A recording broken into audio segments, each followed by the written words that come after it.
4 years ago, I spoke about missions for my life and for our country.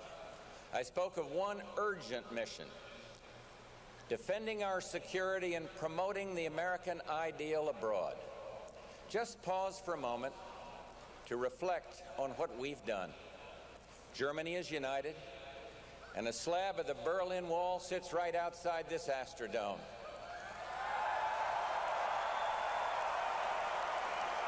The Soviet Union can only be found in history books.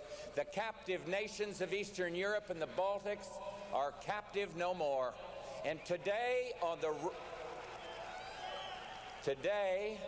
the rural streets of Poland, merchants sell cans of air labeled "the last breath of communism."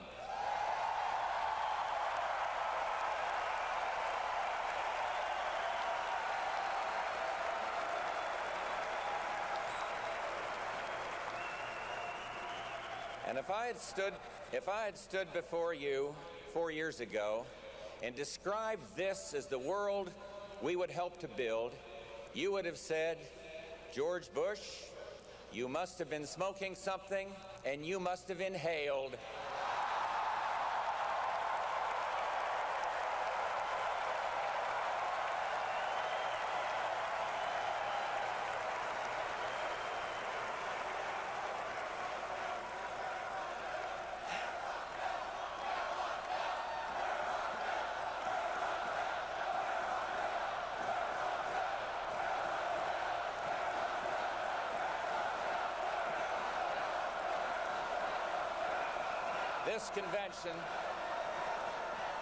This convention is the first at which an American president can say, "The Cold War is over and freedom finished first."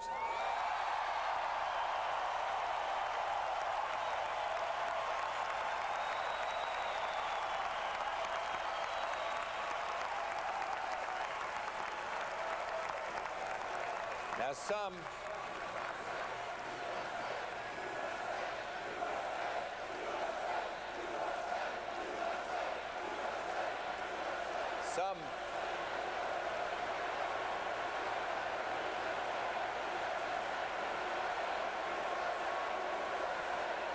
we have a lot to be proud of, a lot. Some want to rewrite history, want to skip over the struggle, claim the outcome was inevitable. And while the U.S. post-war strategy was largely bipartisan, the fact remains that the liberal McGovern wing of the other party, including my opponent, consistently made the wrong choices. And in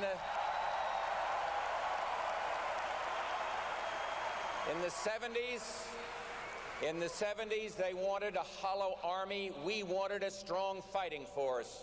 In the 80s, and you remember this one, in the 80s, they wanted a nuclear freeze, and we insisted on peace through strength.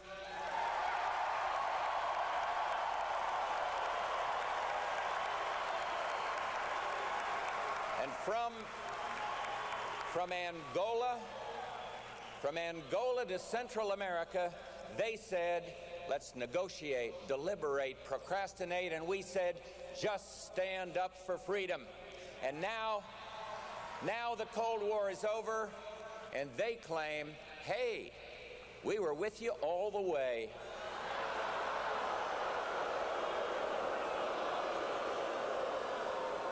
You know, their behavior reminds me of the old con man's advice to the new kid. He said, "Son, if you're being run out of town, just get out in front and make it look like a parade." Well,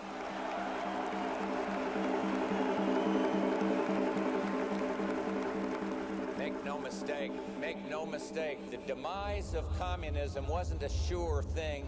It took the strong leadership of presidents from both parties, including Republicans like Richard Nixon and Gerald Ford and Ronald Reagan.